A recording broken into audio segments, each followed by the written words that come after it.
What's going on, guys? This is a 2005 Toyota Sienna 3.5 liter engine. Was experiencing a no start issue.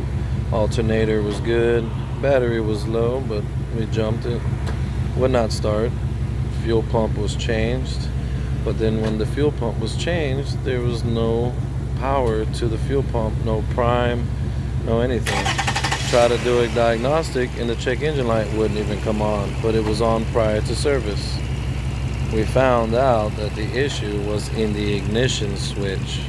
All those fuses that you check, all those things that everyone talks about in forums, not one person mentioned the ignition switch.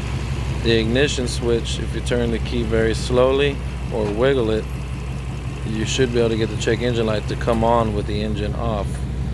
And once the ignition switch is working, the vehicle will start and the fuel pump will get its prime. You are welcome.